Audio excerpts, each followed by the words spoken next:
Once you've installed WordPress onto your website, you're going to notice a couple of differences between the installed version and the WordPress.com version. You might notice that on the left side the dashboard is a little bit more limited, and that's because there aren't as many things that are installed by default. But you now have the option to install as many extra things as you want. Now this both gives you freedom and great responsibility. It is important that you vet all the things that you want to install before you install them. Check them out, see what people are talking about them, and make sure that you don't install something bad onto your system. Because trying to deal with a dirty WordPress is a difficult thing, especially if you don't know anything about the PHP programming language or even JavaScript. The first thing that we're going to notice is actually something we could have done on WordPress.com, but we never set up, and that's themes. If you go to the Appearance section of the WordPress dashboard, you're going to see that there's a number of options, and these actually are entirely dependent on the theme that you're currently viewing. Whether or not you have the options to change things like the background or the header that are currently listed here actually depend on the theme you currently have chosen. It turns out that the theme you have chosen determines a lot of the functionality of WordPress. So let's click into the theme and go ahead and change our theme. You'll notice that it comes default with 2 themes when you install WordPress. When we made our WordPress.com account, it actually chose from a variety of themes, and you might have gotten some random theme when you made that. But when you download WordPress from WordPress.org and install it on your own server, it comes default at the moment with 2 themes, 2011 and 2010. These have their own settings that are distinct to those 2 themes. If you want to find your own theme, it's as easy as going to the Install Themes tab and installing your own theme. You have a lot of options when it comes to choosing a theme, and luckily you don't have to go anywhere but sit inside of your own WordPress to find these themes.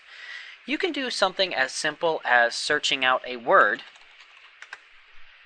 to find themes that match your word, or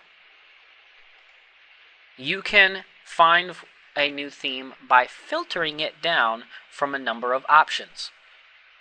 You can filter by color, by the number of columns, by the width, by the kinds of features that come by default with that theme, or by the subject of that theme. You'll notice that certain themes come with certain features inherently set into them. For instance, the themes that come default with WordPress 2010 and 2011 both have header images that you can change. And so by checking featured image header, you can actually make sure that you're going to get themes that have a header image that you can change and modify and that are prominent in the featured theme.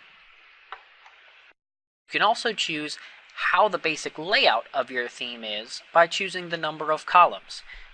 If you just want a solid 1-column layout, you can choose that, or you can choose something with sidebars, and you can also make sure that it's either a fixed width or a flexible width layout. Go ahead right now and look through all of your options and find yourself a theme, and when you've found a theme, go ahead and click the Continue button. Once you find a theme that works for you, you have the option to preview that theme really fast. When you click the Preview button, you're going to notice that it pops out a window that shows a really quick, feature-rich preview of that theme.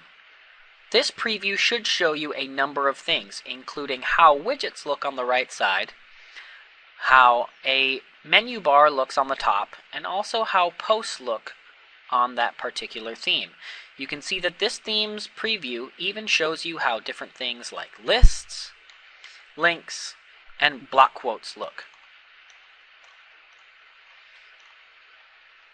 If you'd like to preview this on your actual page, you're going to have to download it. And in order to download it, you're going to have to click out of this and click Install on that particular theme. I'm going to go ahead and install this iFeature theme that I found. And when I do, there's going to be a button that says Install Now. Clicking this is going to install the theme on my particular WordPress, and you're going to see a number of messages fly by when you do this.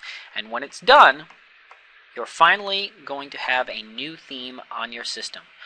Go ahead, find a theme that you like, and install it onto your WordPress. And when you're done, click to continue.